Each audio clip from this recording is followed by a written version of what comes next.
Alors, bonjour tout le monde.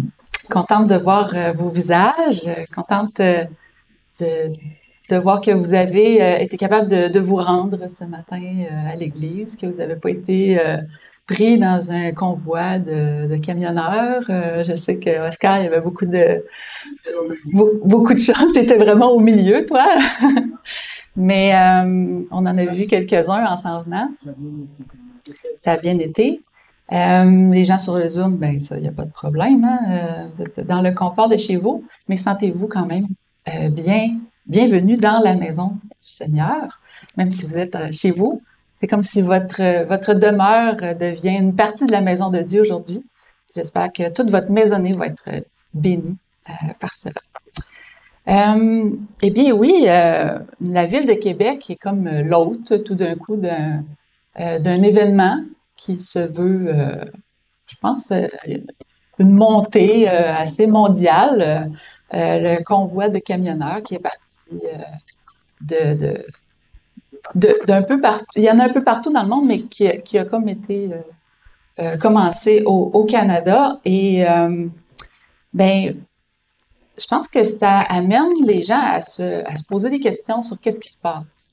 Ben, les gens s'inquiètent par la montée de la haine et de la colère de part et d'autre. Puis, ben ça, il faudrait pas s'étonner hein, de ça parce que Jésus lui-même a dit dans Matthieu 24, « Alors plusieurs succomberont, ils se trahiront, se haïront les uns les autres. » Alors, à la fin des temps, il y a une montée de la haine.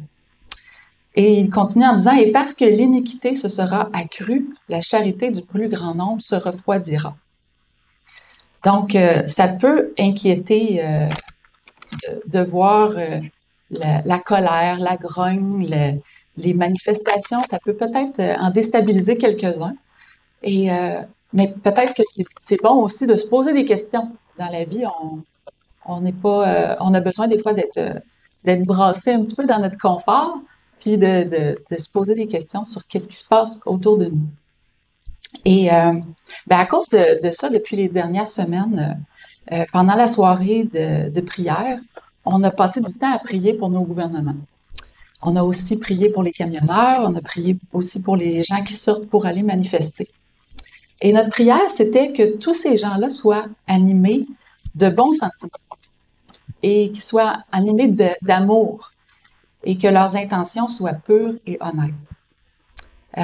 Parce que nous, on serait tenté de prendre parti, mais on ne voudrait pas être trompé, soit d'un côté ou de l'autre, parce que c'est possible aussi d'être trompé par quelque chose qui a une apparence, mais qui, en dessous, est différent de ce qu'on aurait cru. Et comme il est écrit dans Hébreux 4, verset 12, que c'est l'Esprit de Dieu, sa parole, qui juge les sentiments et les pensées du cœur, eh bien, alors, on lui laisse le soin de départager tout ça. Notre tâche à nous est d'intercéder pour eux afin que l'Esprit puisse agir avec encore plus de puissance. Rassurez-vous qu'aujourd'hui, je ne veux pas parler de politique, mais on va plutôt ouvrir nos Bibles. Et vous avez sûrement vous avez vu mon titre, « Respirant encore la menace et le meurtre ».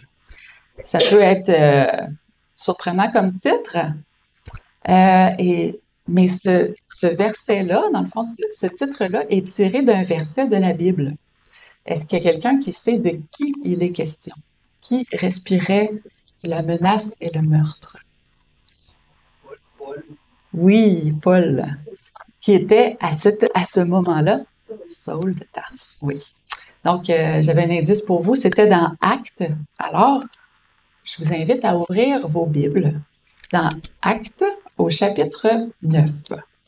Et puis, aujourd'hui, vous voyez qu'il n'y a pas de PowerPoint officiel. Votre PowerPoint aujourd'hui, ça va être votre Bible. Alors, vous allez pouvoir tourner les diapositives au moment où vous allez décider vous-même. Et puis, je pense que c'est bon de revenir à étudier quelque chose sur papier. Moi, j'ai prévu là d'avoir celui qui est sur mon cellulaire là, pour peut-être tourner plus rapidement, puis peut-être voir en plus gros les versets. Mais c'est important d'avoir une Bible, de la posséder pour pouvoir la lire, parce qu'à un moment donné, le cellulaire, ben, il peut manquer de batterie. La Bible, ça manque pas de batterie. Alors, on peut consulter tout le temps. Puis, ben, je m'adresse à ceux qui nous écoutent en différé sur YouTube. Si vous n'avez pas de Bible, ben, allez sur notre site Internet, contactez-nous, puis on va voir ce qu'on peut faire pour que vous en ayez une entre les mains. Eh bien, Actes, chapitre 9, qui commence avec le verset que j'ai mis ici. Cependant, Saul, Paul, Actes, chapitre 9. On commence au début. Cependant, Saul, respirant encore la menace et le meurtre contre les disciples du Seigneur, se rendit chez le souverain sacrificateur et lui demanda des lettres pour les synagogues de Damas afin que s'il trouvait des partisans de la nouvelle doctrine, des gens dangereux, hommes ou femmes, qu'il les amena liés à Jérusalem.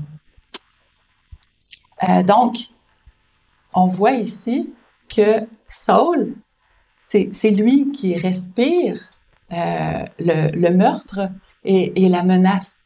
Puis, quand on lit ça, on a comme une image d'une bête assoiffée de sang. C'est comme, tu sais, il a vu, il a été témoin d'un meurtre et c'est comme s'il en veut plus. Puis, c'est difficile de réconcilier Saul de Tarse dans cet état-là et le Paul qu'on connaît dans toutes les épîtres, les livres qui ont été écrits, qui font partie de la Bible. Quand on menace quelqu'un, ben c'est souvent pour le détruire, pour l'éliminer. Mais le mot meurtre, là, lui, est sans équivoque. Il veut se débarrasser de cette bande de fanatiques. Et ben, il se tourne vers ceux qui ont joué un rôle dans la mise à mort de Christ. Il s'en va chez le souverain sacrificateur. Vous savez certainement que c'était... vous savez souvent, certainement, c'était suite à la mort de qui que les narines de Saul frétillaient comme ça, assoiffées de meurtre et de menaces. Oui, c'est la mort d'Étienne. C'était la mise à mort d'un homme, Étienne, qui a été l'étincelle pour la flambée de persécution contre l'Église de Jérusalem. Et ça a causé aussi leur dispersion dans les contrées de la Judée et de la Samarie. Jusque-là, les apôtres, après le départ de Christ, qui est devenu ben jusque-là, les apôtres avaient été soit battus, soit jetés en prison, mais les chefs religieux et les autorités avaient peur du peuple. Alors, ils n'étaient pas allés plus loin que ça. Mais ce jour-là, Étienne, un des premiers diacres, homme plein de foi et d'Esprit Saint, nous est-il dit dans Acte 6, verset 5, va être mis à mort. On peut lire ce récit juste un petit peu plus tôt. Donc, vous pouvez tourner Acte 6, versets 8 à 15. On va le lire ensemble parce que c'est quand même un événement important qui a changé le cours de l'histoire. Donc, Acte 6, verset 8. Étienne, plein de grâce et de puissance, faisait des prodiges et de grands miracles parmi le peuple. Hey, tout qu'un terroriste, hein? Il doit être mis à mort, cet homme qui fait des miracles et qui est animé de la puissance de Dieu. Quelques membres de la synagogue, dite des affranchis, de celle des Cyrénéens et de celle des Alexandrins, avec des Juifs de Cilicie, pas la même place, et d'Asie, se mirent à discuter avec lui, mais ils ne pouvaient résister à la sagesse et à l'esprit par lequel il parlait. Il y avait vraiment une puissance de Dieu dans ce que prêchait Étienne. Et, ben, ça ne faisait pas leur affaire. Alors, verset 11, ils subordonnèrent des hommes, donc ils ont, autrement dit, ils ont fortement encouragé, à dire « Nous l'avons entendu proférer des paroles blasphématoires contre Moïse et contre Dieu. » Le peuple a été ému d'entendre ça. Le peuple qui suivait les apôtres auparavant, là, tout d'un coup, sont ébranlés. Ils émurent le peuple, les anciens et les scribes, et, se jetant sur lui, ils le saisirent et l'emmenèrent au Sanhédrin. On voit ici qu'il a été victime de faux témoignages.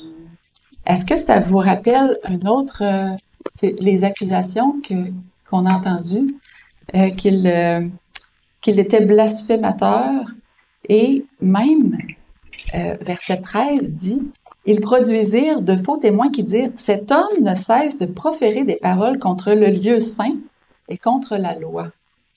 Car nous l'avons entendu dire que Jésus, ce Nazaréen, détruira ce lieu et changera les coutumes que Moïse nous a données. » Hey, ça fait du chemin, hein, ce faux témoignage-là. C'est la même accusation qu'il y avait eu envers Christ.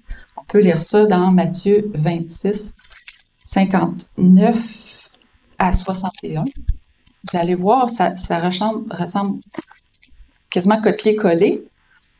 Matthieu 26, 59 à 61. Ici. Les principaux sacrificateurs et tout le Sanhédrin cherchaient quelques faux témoignages contre Jésus, suffisants pour le faire mourir, mais ils n'en trouvèrent point. Quoique plusieurs faux témoins se fussent présentés.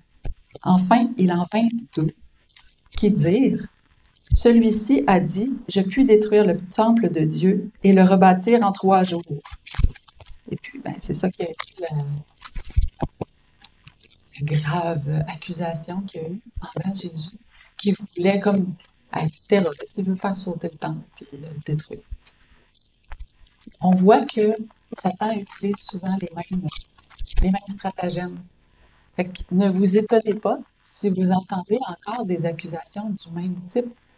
Ils ne vous accuseront pas de détruire le temple, parce qu'à Jérusalem, le temple a été déjà détruit. Mais quelque chose de similaire. De vouloir détruire l'Église, de vouloir détruire quelque chose d'autre. Souvent, Satan il recycle ses accusations. Il est bon dans le recyclage. Donc, si on revient, oui, il fait du recyclage, mais c'est ça qu'il y a avec Satan, c'est qu'il a le temps.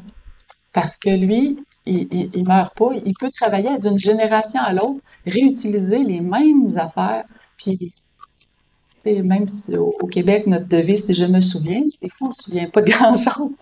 Mais c'est pour ça que la parole de Dieu est importante, pour qu'on puisse voir qu'est-ce qui s'est passé dans le temps, pour ne pas se faire piéger et tomber dans les mêmes choses. Alors, on voit chapitre 7, qui avait eu toutes les accusations, les faux témoignages, etc. Donc,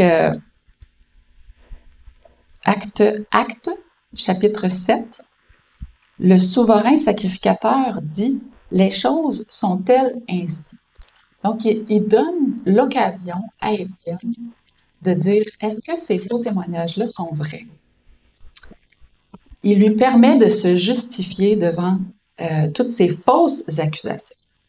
D'après vous, face à cette injustice, est-ce que Étienne était en droit d'être en colère? Est-ce qu'il pouvait même être dans une sainte colère?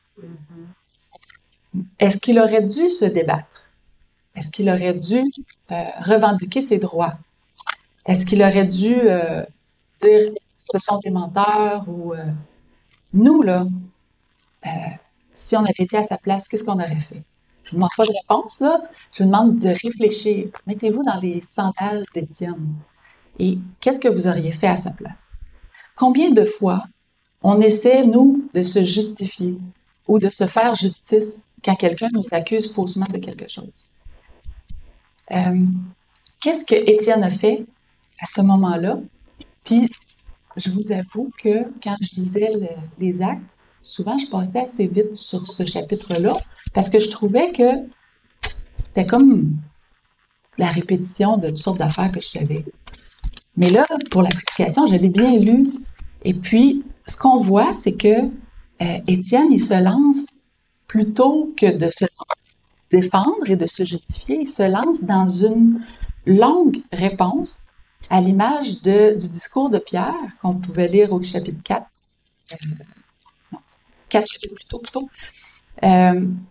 Et en commençant par l'époque d'Abraham, puis de Joseph, de Moïse, de David et de Salomon, en passant à ceux qui ont construit leur saint temple chéri, en passant à travers tous ces patriarches-là ou ces grands personnages bibliques, il démontre que les chefs religieux sont coupables d'avoir rejeté celui qui avait été promis au fil des âges. Étienne était rempli de l'Esprit et il utilisait la parole de Dieu, les Saintes Écritures qui étaient si chères aux chefs religieux, dans l'espoir de toucher leur cœur et de les amener à la repentance. Mais l'opposition est vraiment violente. On le voit au verset 51. On ne lira pas tout le témoignage ou le discours d'Étienne, même si c'est vraiment bien écrit. Si vous avez du temps, vous pouvez le lire, c'est vraiment... j'aimerais ça être rempli d'esprit comme ça, puis pouvoir parler sans texte et sans notes, avec autant de puissance et de ferveur qu'Étienne le fait. Mais au verset 21, il dit « Hommes au cou raide, incirconcis de cœur et d'oreille, vous vous opposez toujours au Saint-Esprit. Ce que vos pères ont été, vous l'êtes aussi. » Ça n'a pas passé. On voit que l'opposition a été assez forte après, parce qu'ils l'ont interrompu dans son discours.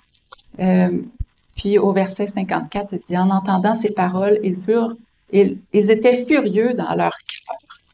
Leur cœur, la colère montait. Et ils grinçaient des dents contre lui. J'imagine qu'ils se retenaient pour ne pas le mordre. C'était fort la colère qui montait en eux. Ils grinçaient des dents contre lui, mais Étienne, rempli du Saint-Esprit, fixant le regard vers le ciel, vit la gloire de Dieu et Jésus debout à la droite de Dieu. Puis il rajoute, voici, je vois les cieux ouverts et le Fils de l'homme debout à la droite de Dieu. Hey, il venait de le crucifier, il venait de se débarrasser de ce Jésus de Nazareth, puis Étienne est en train de dire qu'il le voit assis à la droite de Dieu.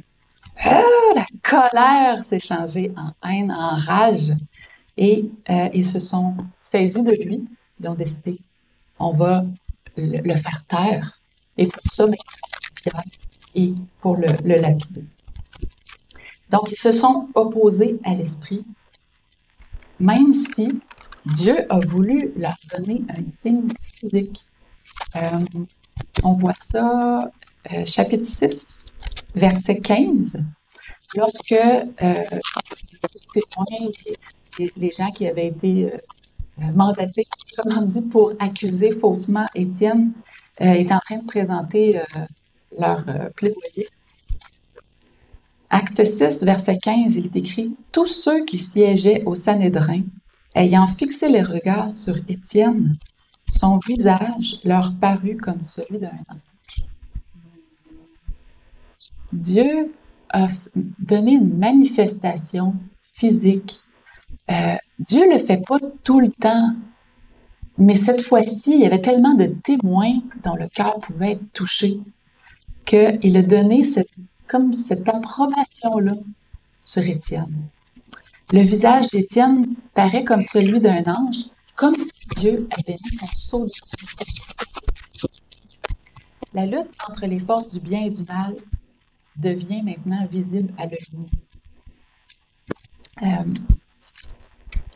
Au chapitre 7, les versets 54 à 60 nous décrivent qu'est-ce qui s'est passé, comment ça s'est déroulé. Donc, on a déjà lu le début. Donc, Étienne voit le ciel ouvert avec Jésus debout à la droite de Dieu, debout comme en signe de jugement.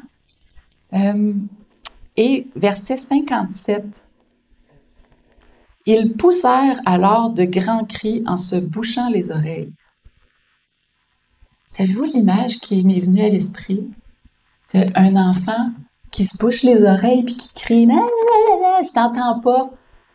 C'est comme si tout d'un coup, ils redeviennent comme des bébés, des enfants qui pourraient presque se rouler à terre puis faire le bacon tellement qu'ils sont pris, sont pas maîtres d'eux-mêmes. Ils sont envahis par la haine et la colère. Et ils se précipitent tous ensemble sur lui, comme une vague, comme un déferlement de haine sur Étienne. Verset 58, le traînèrent hors de la ville et le lapidèrent. Les témoins déposèrent leurs vêtements aux pieds d'un jeune homme nommé Saul. Et ils lapidaient Étienne, qui priait et disait « Seigneur Jésus, reçois mon esprit. » Puis, s'étant mis à genoux, il s'écria d'une voix forte « Seigneur, ne leur impute pas ce péché. » Et Saul avait approuvé le meurtre d'Étienne. C'est comme ça que ce chapitre-là se termine. Wow! Est-ce que les dernières paroles d'Étienne vous rappellent les dernières paroles de quelqu'un d'autre? Oui. Vous l'avez entendu quand je l'ai dit, hein? Ben oui, c'est les mêmes paroles que Christ s'est exclamé. Il dit « Pardonne-leur, car ils ne savent ce qu'ils font » dans Luc 23, verset 34. Le rejet de la vérité mène à la haine. Puis cette haine-là mène au meurtre. Soit le meurtre de la personne qui est devant nous, mais ultimement du Fils de Dieu. Quand on veut pas entendre la vérité entre parenthèses ou entre guillemets, la vérité, qui est la vérité? Jésus-Christ. Si on rejette puis on ne veut pas entendre cette vérité-là, on veut faire taire la parole de Dieu. Comment on arrête la parole de Dieu de parler? Ben c'est ce que Satan a poussé les hommes à faire et à crucifier le Fils de Dieu pour le mettre à mort puis s'en débarrasser pour toujours. Sauf que c'est pas ça que la suite, il est revenu. Mais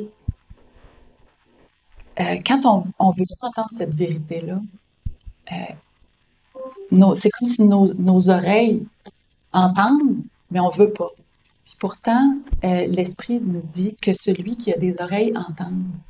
Fait que c'est pas un défaut de fabrication, c'est vraiment parce que on se bouche et on ne veut pas. Donc, c'est notre volonté qui s'objecte à la parole de Dieu. C'est là où est-ce que on a notre libre arbitre, puis je ne veux pas de cette vérité-là dans ma vie. À quelque part, on est tous coupables à un moment d'avoir crucifié Christ sur la croix. Même si c'est pas nous, personnellement, qui le fait il y a 2000 ans, il reste que par nos agissements, nos péchés qu'on fait, c'est ça ultimement, c'est Christ a dû mourir sur la croix. Puis, si on persiste à rester dans cet esprit-là de rébellion, ben on le fait et on se coupe de ce cadeau-là qui est Christ sur la croix, qui donne la vie et qui sauve le pécheur. C'est plus difficile à voir. On peut le voir quand on se met en colère puis on est vraiment enragé contre quelqu'un. C'est facile de voir qu'on peut lui faire du mal.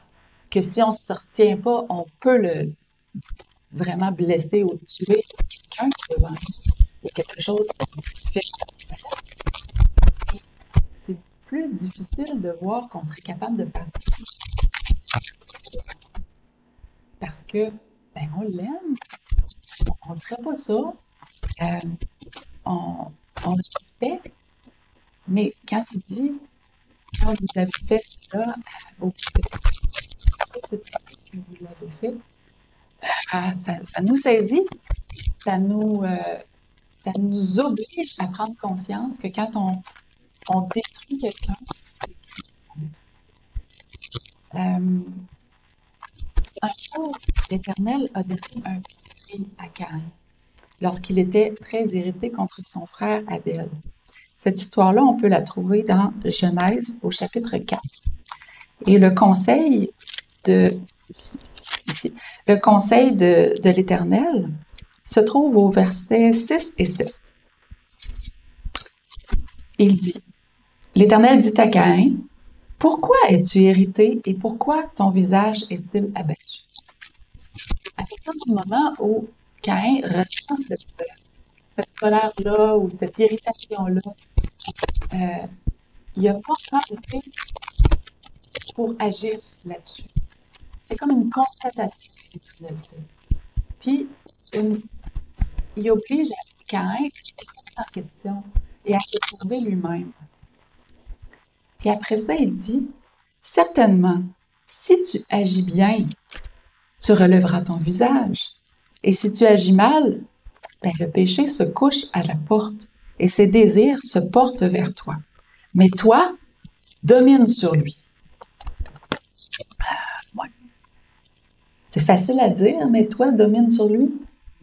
Quand tu es animé de colère, là, puis que tu es vraiment dans ton... Toi, domine sur lui. Quand il est en colère, là, il ne se contrôle même pas lui-même. Là. Comment veux-tu qu'il domine sur le péché? C'est pas justement impossible ce que Dieu demande à Caïn? Mais si, dans la Bible, c'est fascinant, je ne sais pas qui a eu cette idée merveilleuse, mais il y a des petites lettres à côté des versets, hein, des fois dans la Bible. En tout cas, dans la mienne, il y a des petites lettres. Et à la fin de « Mais toi, domine sur lui », il y a une petite lettre qui nous amène à 2 Timothée 2, 26. Intéressant. On va aller voir. Avez-vous déjà fait ça, aller voir les petites lettres? C'est le fun, on en apprend toujours plein de choses. Donc, 2 Timothée, 2, 26. C'est 1 Timothée. 2 Timothée. 2, 26. Donc, on va voir quel parallèle cette personne-là qui a mis la petite lettre veut qu'on fasse. Ici. Et que, revenus à leur bon sens, ils se dégageront des pièges du diable qui s'est emparé d'eux pour les soumettre à sa volonté. On voit que c'est un appel que l'Éternel a fait à Caïn de revenir dans son bon sens et de se dégager des pièges du diable qui s'est emparé d'eux pour le soumettre le soumettre à sa volonté. Le parallèle est là. On voit bien qu'il y a le parallèle. Mais qu'est-ce qui peut nous aider à savoir comment, justement, revenir à notre bon sens? On va aller voir le verset d'avant, verset 25. « Il doit redresser avec douceur les adversaires, dans l'espérance que Dieu leur donnera la repentance pour arriver à la connaissance de la vérité, et que, revenus à leur bon sens. » Donc, ce qui est écrit là, c'est que comment on fait pour revenir à notre bon sens? Ben, c'est avec la repentance, qui est un don de Dieu. Donc, quand l'Éternel parle à Caïn, il lui permet de s'arrêter, de réfléchir et d'entrer en lui-même pour se repentir. C'est ça qui veut dire résister au mal. C'est arrête, réfléchis, puis pense à ce que tu es en train de faire. C'est ça qui peut ouvrir la porte à cette repentance-là que Dieu met en chacun d'entre nous. On va tourner ensemble dans Genèse 27, le verset 41. Parce que Caïn, c'est pas le seul qui a haï quelqu'un pour le tuer. Genèse 27, verset 41.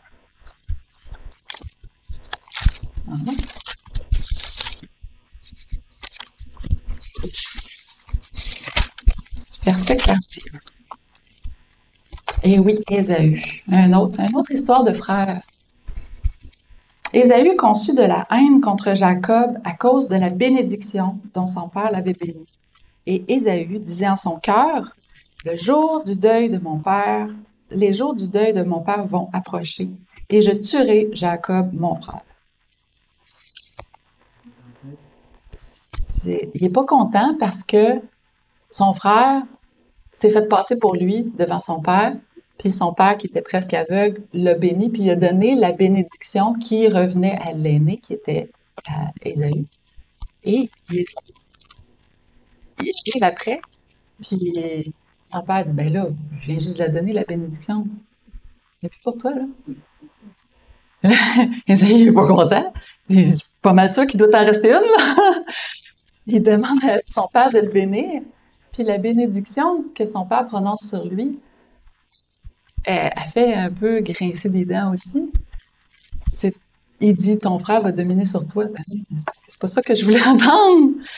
Il est fâché, il est frustré. Il se dit, si j'avais pas eu de frère, j'aurais-tu été mieux. Hein? Tout ce que mon père a eu, qu'il va donner à son frère, ben, à sa frère, moi je l'ai pas. Fait que si, quand mon père meurt, je tue mon frère pour avoir tout. C'est ça qui vient dans la tête, là. Dans le cœur de l'homme, qu'est-ce qui est capable de germer? Plein de choses épouvantables. C'est son frère. Mais il dit, je ferai pas ça tout de suite, là. On va attendre que mon père meure. Puis là, on va lui faire la passe. Mais vous connaissez la Bible. Est-ce que Ésaü a tué Jacob? Non.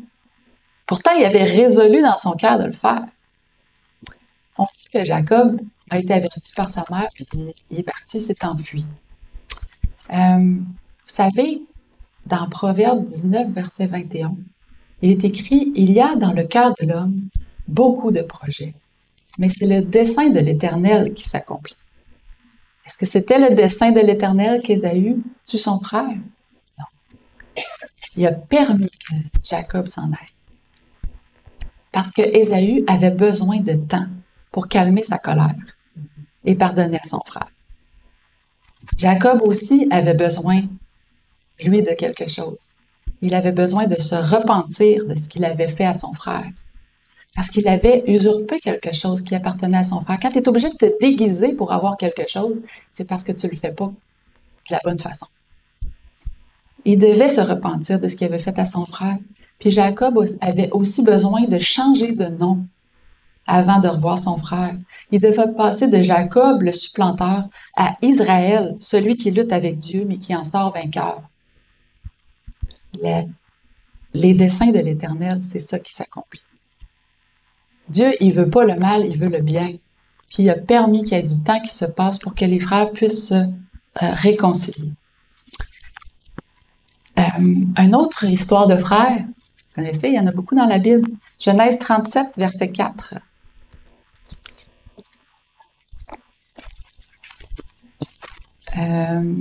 Après que...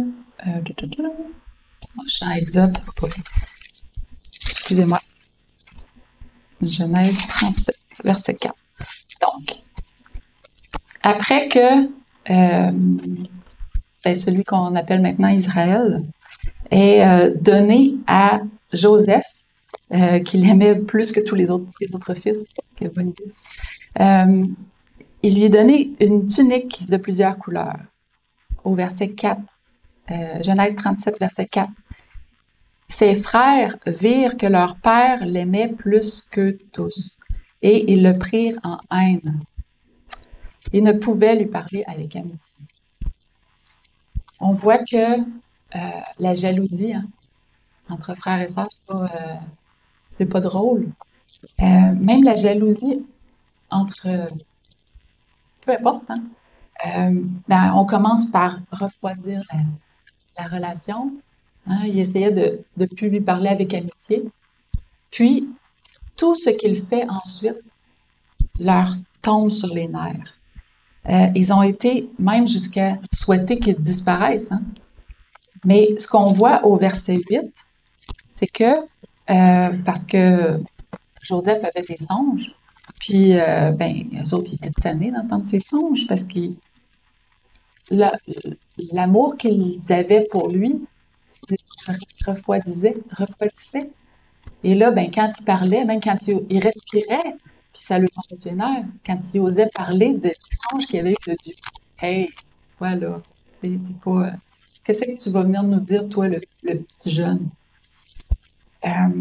Au verset 8, merci. Ses frères lui dirent, est-ce que tu régneras sur nous? Est-ce que tu nous gouverneras? Et ils le haïrent encore davantage à cause de ses songes et à cause de ses paroles.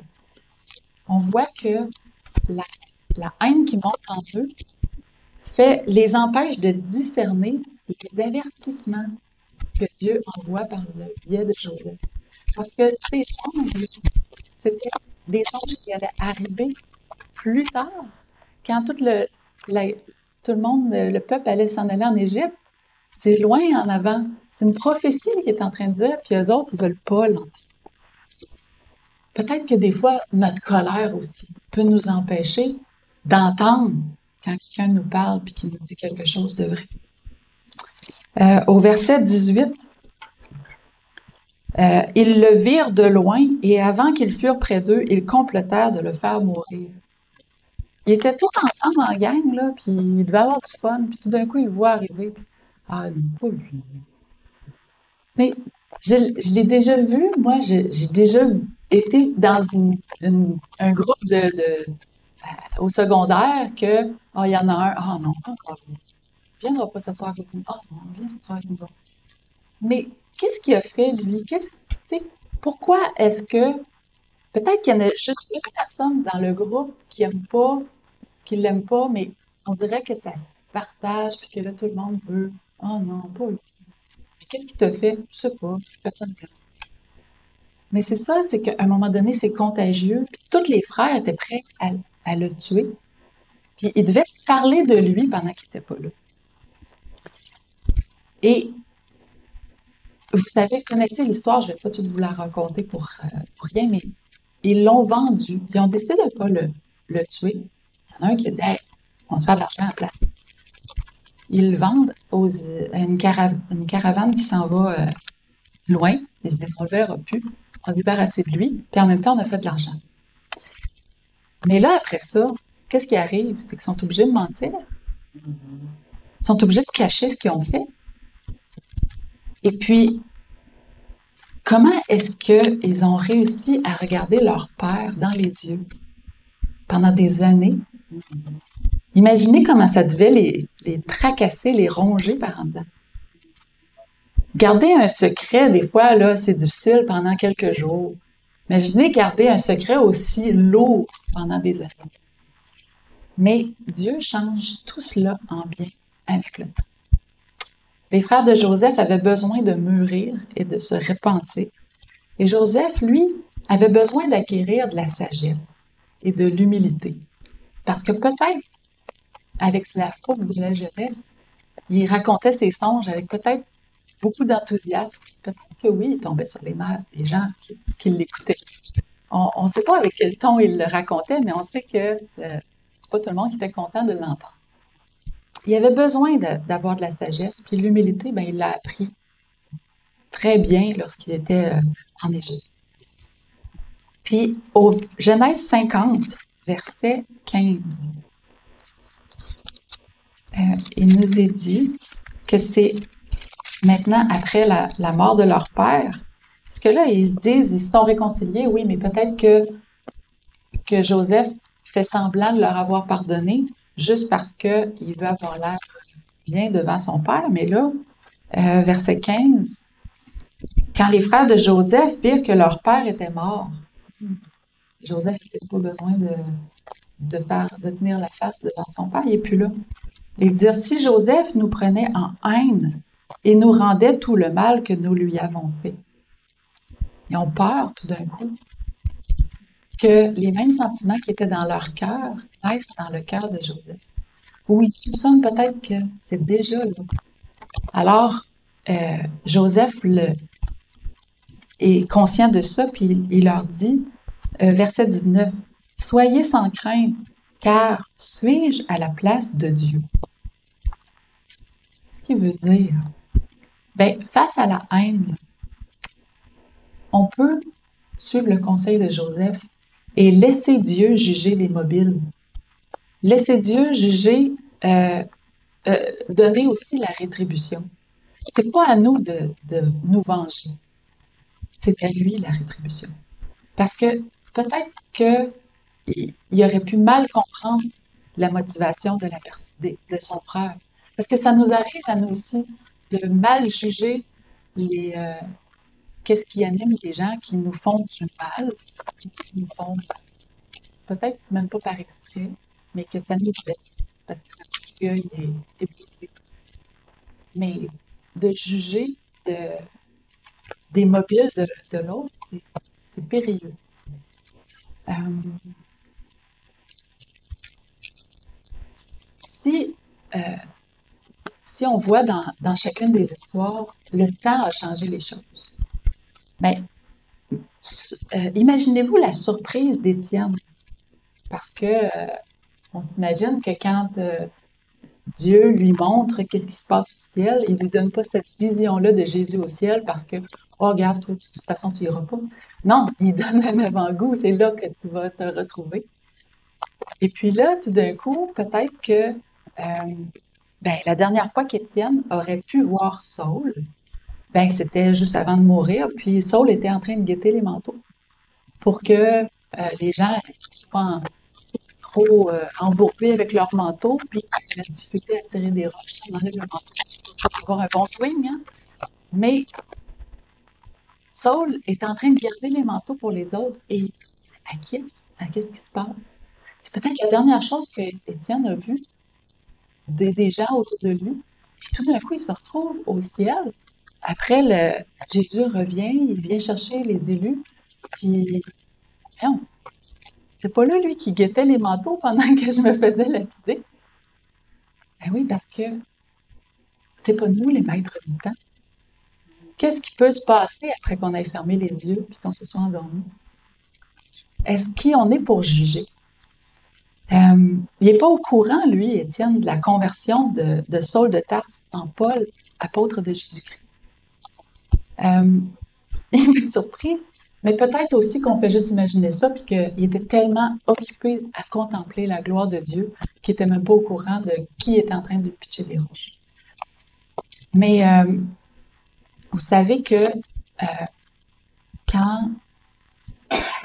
quand Saul était en train de garder les manteaux, il approuvait, nous dit la parole de Dieu, le meurtre d'Étienne. Mais le meurtre d'Étienne, c'est juste le début de la persécution. Il y en a eu d'autres. Toute la journée, ça a été hey, go! On a le droit de tuer! On a le droit de. Tu sais, ça en prend juste un, hein, puis après ça, les autres, ils voient qu'il y a un précipité, on le fait pareil.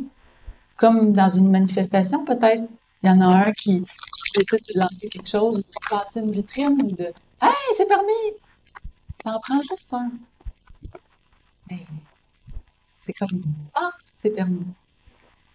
Est-ce que la loi de Dieu permettait de tuer? Mais non.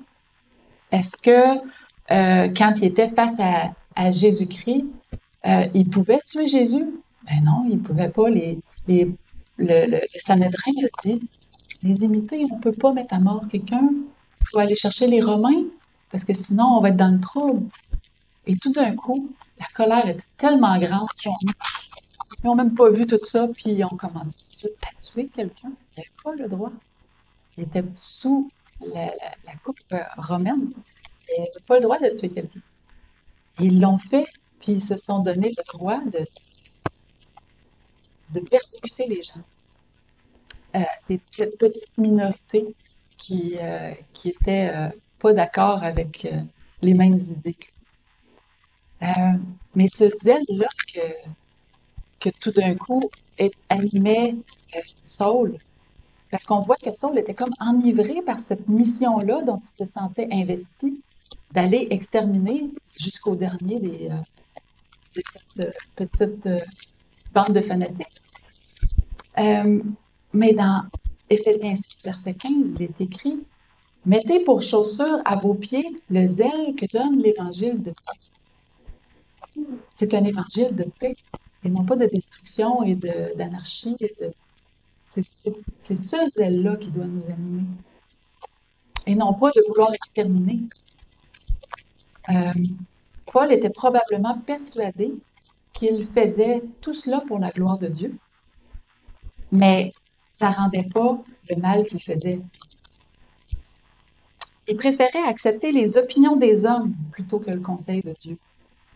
Il avait étudié les prophéties avec les meilleurs rabbis, mais ça ne lui avait pas empêché de ne pas reconnaître le Messie lorsqu'il est venu et de le rejeter.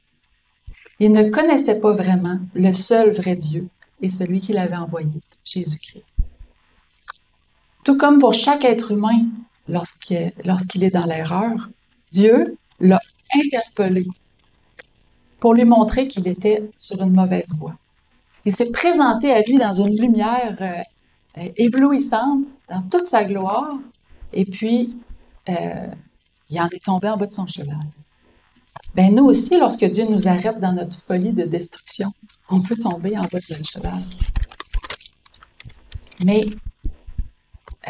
dans manuscrit 23, 1899, Ellen White nous dit « Quelle humiliation ce fut pour Paul de savoir que tout ce temps, il utilisait ses énergies contre la vérité, pensant qu'il faisait le service de Dieu.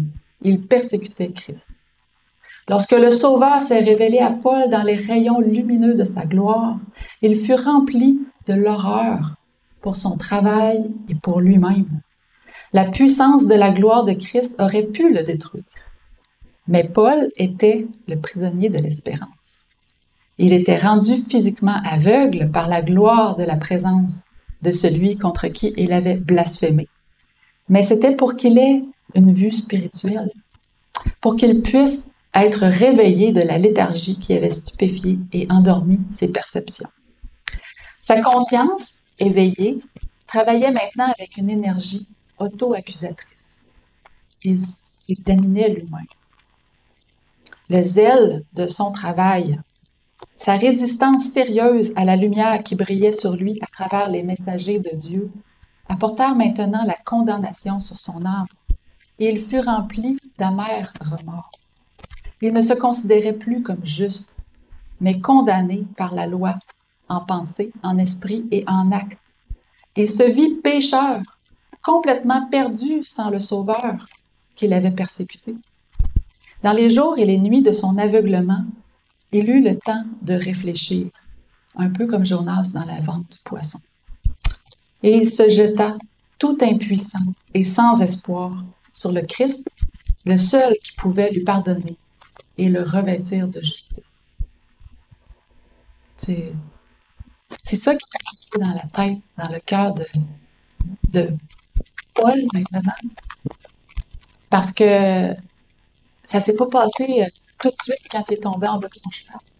C'est pendant les jours après où est-ce qu'il ne voyait plus rien. Dieu voulait lui montrer qu'il ne voyait rien quand il était en train de persécuter. Il était en train de persécuter celui qui lui donnait la vie.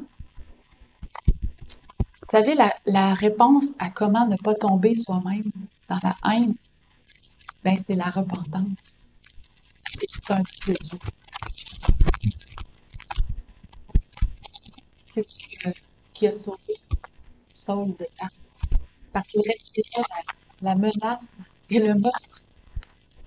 C'est la repentance qu'il a vécue là.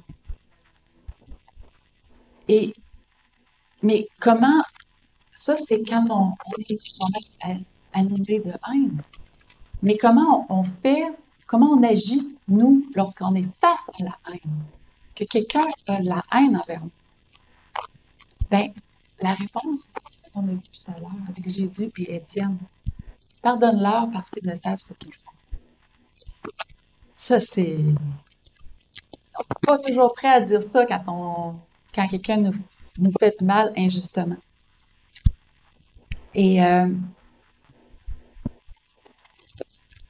Mais nous, on n'est pas parfait comme ça. Hein?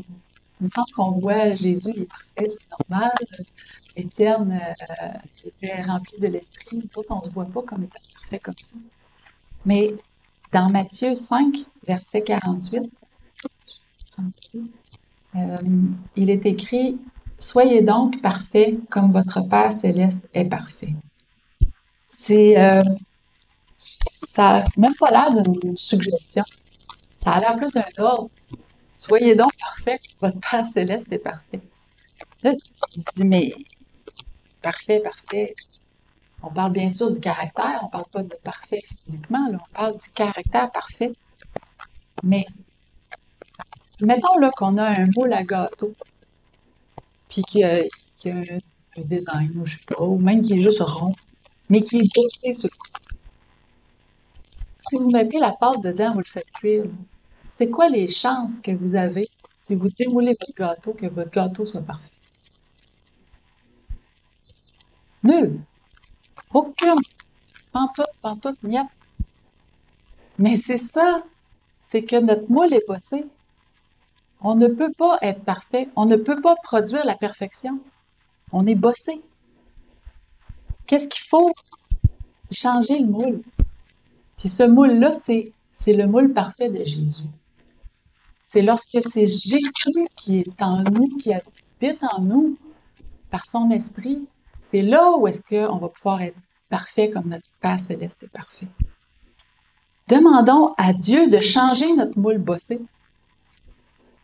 C'est ça, quand on est face à la haine, face à quelque chose, puis qu'on sent qu'on va produire quelque chose qui n'est pas beau.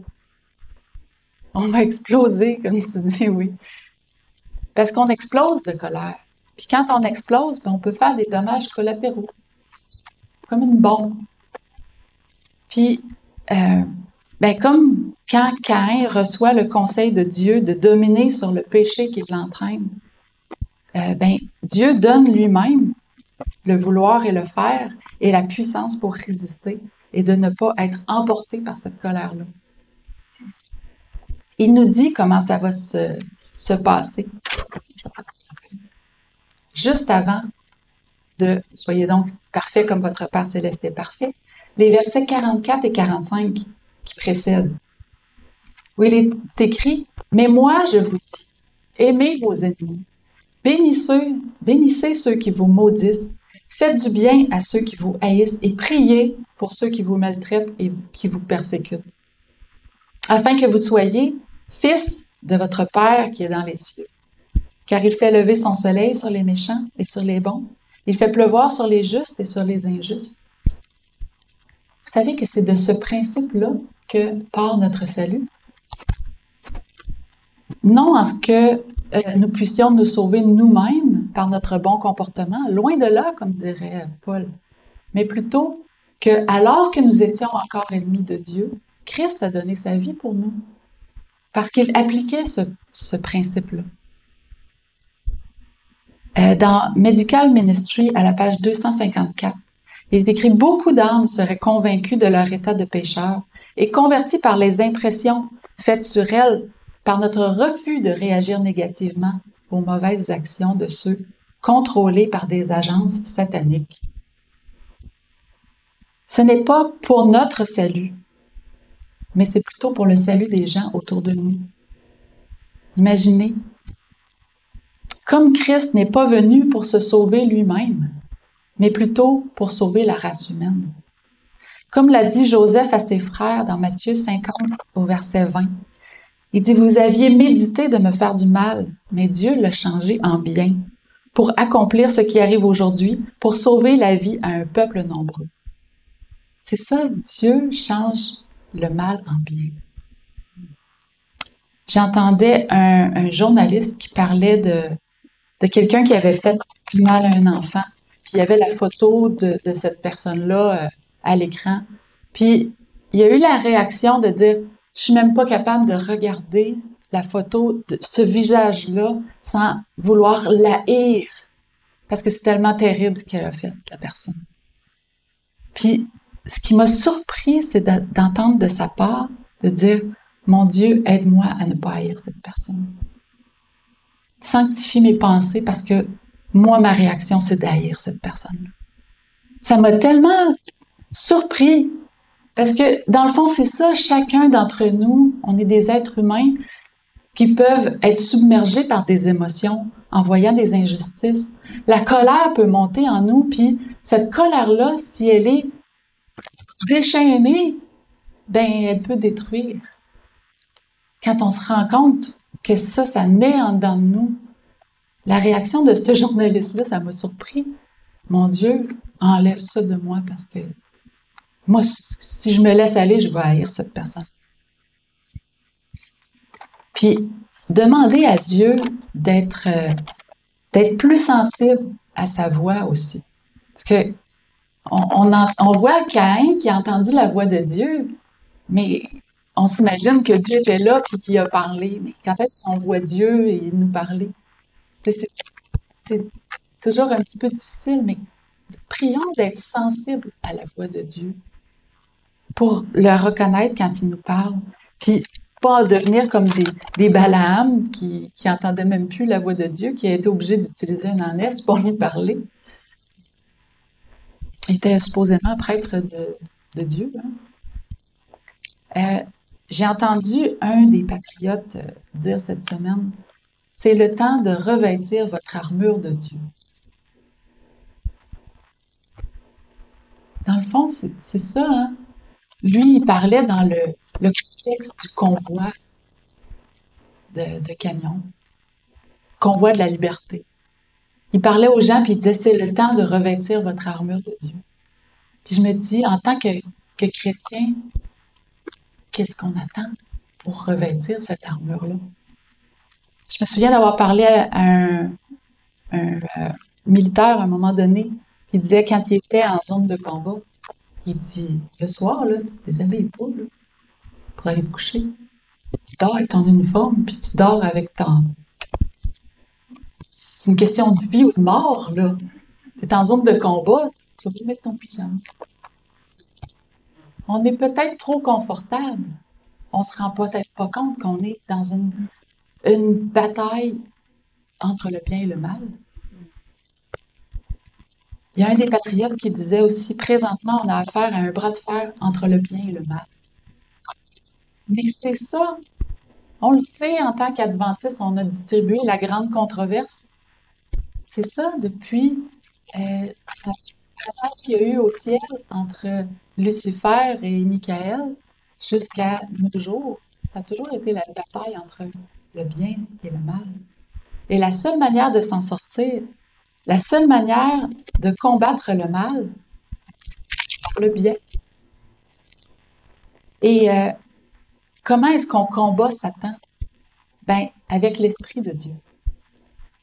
C'est uniquement avec la lumière divine que le mal recule. Combattre le mal par le bien, c'est ça que Dieu nous invite à faire.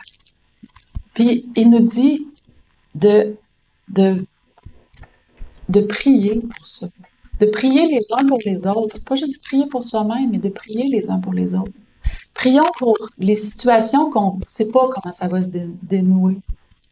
Lui, il le sait. Faisons-lui confiance pour lire les cœurs, pour influencer pour le bien. Dieu nous demande d'être dans ce monde-ci des porteurs de lumière, d'apporter la vérité, mais aussi d'être bon, d'être parfait, d'être rempli de l'Esprit de Dieu, puis de produire des bons fruits. On sait que le mal doit aller à son comble. On sait que la coupe du mal doit être remplie avant que Christ ne revienne. Mais ne soyons pas ceux qui contribuent à la remplir. Soyons plutôt ceux qui font le bien parce que c'est bien. Pas pour une récompense, mais parce que, un peu comme David devant Goliath, dit « Hey, t'insultes mon Dieu. Ton comportement n'est pas adéquat. » D'être offusqué par ce qu'on voit autour de nous, mais comme être animé comme Dieu, de ne pas vouloir faire mourir le pécheur, mais d'éliminer le péché. C'est qu'on condamne le péché, non pas le pécheur. Puis, Dieu nous demande, dans notre monde, vraiment d'apporter la vérité, d'apporter l'amour, d'être contagieux pour le bien. Puis quand on est face à quelqu'un qui nous fait du mal, de prendre une seconde, pas obligé toujours de se mettre à genoux pour prier. On peut aussi prier dans notre tête. Seigneur, ce qui monte en moi, je veux pas, je reconnais que c'est pas selon ton caractère. Prends le contrôle. Comme Étienne qui a dit, je remets mon esprit entre tes mains. Il sentait qu'il était pas mal sur la fin, là. Mais, pardon? Pardonne-leur, ils savent pas ce qu'ils font. Et combien de fois on s'offusque pour quelque chose que, dans le fond, si on pouvait relativiser tout ça. On le sait qu'avant le retour de Jésus, euh, le mal va remplir la terre. Mais il nous promet aussi qu'il va y avoir un peuple qui va être pur, qui va respecter ses commandements, qui va le suivre partout où il va aller.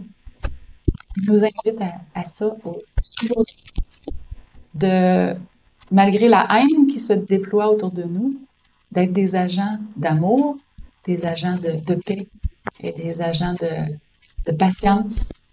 Alors, que Dieu puisse nous remplir de tous les bons fruits de l'Esprit qu'il nous promet, parce que ça ne peut pas de notre moule bossé. C'est ce que je souhaite pour vous. Amen.